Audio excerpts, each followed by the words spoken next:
poštovani slušatelju.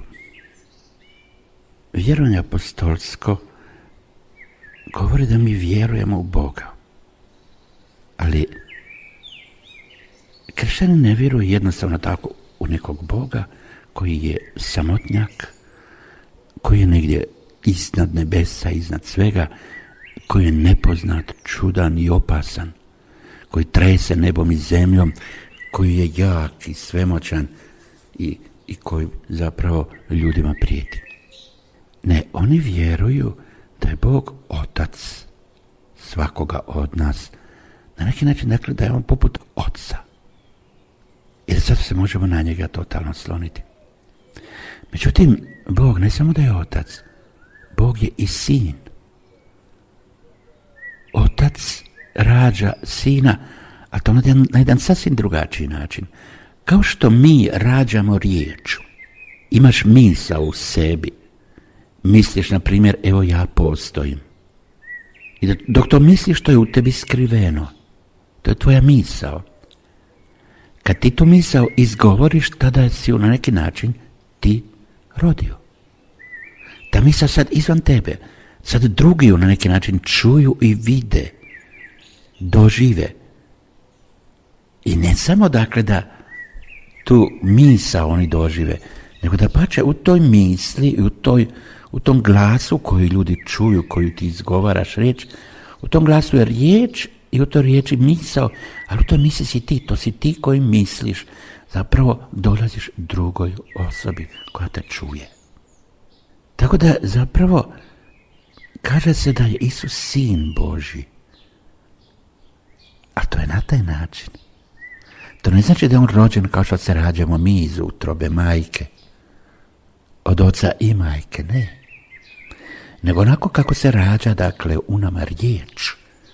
Kako mi riječ koja je u našim mislima iznesemo da postane vidljiva, da živi među ljudima i da u druge ljude ulazi. Vjerujem, dakle, u Oca i Sina, ali vjerujem i Duha Svetoga. Duh. Bit duha je sloboda. Bit duha je svijest. Bit duha je transcendencija. Bit duha je jedna cjelovitost, nerazdijeljenost, nepodijeljenost. Bit duha je temelj svega. Duh drži sve. I materiju, i prirodne zakone, i energije, i ljude, i zemlju, i svemir. To je duh. Isus kaže, Bog je duh. To ne znači samo on nije materija, nego to znači da je on temelj svega, da je on savršena svijest, savršena sloboda. I da je on apsolutno samo dobar, da je on apsolutno samo ljubav, samo istina, samo ljepota. Da u njemu nema ni sjene nekakvog zla. I Bog ne može nikada i nikome učiniti, ama baš ništa nažao. Nikako zlo. On nikoga ne kažnjava zbog grijeha, nego prašta. Jer je apsolutna ljubav i dobrota. U Bogu nema ružnoće. U njemu nema laži i prijevare. U Bogu nema zloće. O ne. U njemu nema samo pravednosti. Ne, on je prije svega ljubav. Jer nas se iz ljubavi stvorio. I iz ljubavi nas uzdržava. I njegova ljubav nas zapravo spašava i čini sretnima. Duh. Ali on je sveti duh. I zato, dakle, kad kažemo da je treća osoba Boga Duh sveti, onda time kažemo zapravo da to nije bilo kakav duh, kao što postoji ljudski duh. Čovjek ima duhovnu dušu, prema tome i on nekako i duhovno misli i djeluje, ima svoj duhovni život. Ovo je sveti duh. To znači Božji duh. A to znači Božji temelj. Duh sveti je nekako ono temeljno što je u Bogu izgleda. On je istovremeno i otac i sin. To je Duh sveti. On nekako jedno sažimlje, u jedno spaja kao most oca i sina. Ali on izlazi od oca i zato kao što otac stvara svijet, tako je Duh sveti stvoritelj. O dođi stvorče duše svijet, govorimo mi u himnu Duhu svetom. Ali on je istovremeno duh istine. Isus kaže ja sam istina, a Duh Sveti je duh istine. To znači on iz Isusa izlazi i donosi istinu. Tako da je to čudesno kakav je Bog. I zato kad kažemo vjerujem Boga, Oca, Sina i Duha Svetoga, onda zapravo treba to dobro razumjeti. Otac Nebeski je onaj u kojem je sve i iz kojega sve izlazi. Prvo što izlazi od Oca, to je Sin. On nekako rađa iz svoje glavi, iz svoje misli, rađa riječ, to je njegova riječ Isus. I po toj riječi Isus mi znamo sve što Otac Nebeski misli. Rođena nam je spoznaja od Oca. A onda Otac ljubi Sina, jer je to njegova riječ. Jer je to on sam koji se darovao Sinu. Jer Otac poznaje samog sebe i to izriče. I to je Isus. A Isus uživa što Otac tako da reče da je samog sebe darovao. Zato ljubi neizmjerno Oca. Oni su jedno. A opet nisu jedno, jer Otac je onaj koji rađa, a Sin je onaj koji je rođen od Oca. Otac je onaj koji misli i govori, a Sin je taj izgovorena riječ Očeva. Oni su različiti, opet u neizmjernoj ljubavi. I upravo ta ljubav Oca i Sina, dakle u tomu čemu su oni isti, nekako to je Duh Sveti. Tada bi se mogli reći Duh Sveti čini da je Bog jedan. Jer ono sve što je isto u Ocu i Sinu, to je Duh Sveti. Zato možemo govoriti da je Bog samo jedan.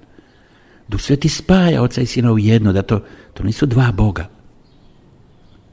Dvije osobe, ali savršeno spojene. Kao što su Otac i Majka spojeni tako savršeno da su oni jedna osoba. I onda ta jedna osoba se vidi upravo u djetetu. Dijete je Otac i Majka. I to se vidi, jedno je. Otac i Majka su jedno. U djetetu su jedno. Tako su Otac i Sin u Bogu, u Duhu Svetom jedan. Jedan Bog. Kad tako promatramo, dakle, onda polako prepoznajemo kako je divno promatrati zapravo Božju stvarnost i znati kakav je te naš Bog. Jer kad tako promatramo, onda se oslobađamo, poštovani slušatelju, naših krivih pojmova o Bogu, naših strahova od Boga. Imamo svi krive pojmove od Boga. I nismo pravi kad ne znamo svu tu istinu našeg vjerovanja zapravo sebi predočiti. Jer kad i predočimo s prave strane, tad uživamo u tome. Zamisli, Bog je Otac i kao Otac se meni pokazuje. Isus je Sin i meni se pokazuje kao dijete Božje, kao Sin. I meni se pokazuje kao neko, dakle, koji je od Oca i koji me ljubi neizmjerno, kao moj brat. I Duh Sveti čini da su Otac i Sin jedno. Ali to je slično, možemo reći, poštovani slušatelju, kao što je u tebi misao, riječ i djelo. Ti misliš najprije. Onda tu misao izraziš u riječima, kažeš drugim ljudima. A onda to što kažeš ideš učiniti. To je djelo. A sve troje u tebi, ti si jedan. A ipak je troje u tebi, misao, riječ i djelo. I upravo tako je u Bogu. Mogli bismo reći da je Otac onaj od kojega sve dolazi, on sve planira. Od njega je sve i u njemu je sve. I on je onaj koji je začetnik. On misli, a Sin je onaj koji je izgovorena Očeva misao. A Duh Sveti je djelo. Duh Sveti čini. On dakle stvara. Otac je stvoritelj, ali po Duhu Svetom stvara. U Duhu Svetom stvara. Isus je istina, ali ta istina se vidi u Duhu Svetom, koji nam donosi istinu o svijetu, o Bogu, o našem životu. Zanimljivo, zar ne? Pokušaj, poštovani slušatelji, malo zastati i podsjetiti se, da li ti tako vidiš da je Bog tako neizmjerno dobar? On ti je Otac, Sin, Duh Sveti. On je misao, riječ i djelo. On je tebe stvorio, tebe je zamislio, tebe je izrekao, to je stvaranje. I po Duhu Svetom te stavio u svijet i upravlja da ti bude dobro. I nemoj se više bojati Boga, ljubi ga radi.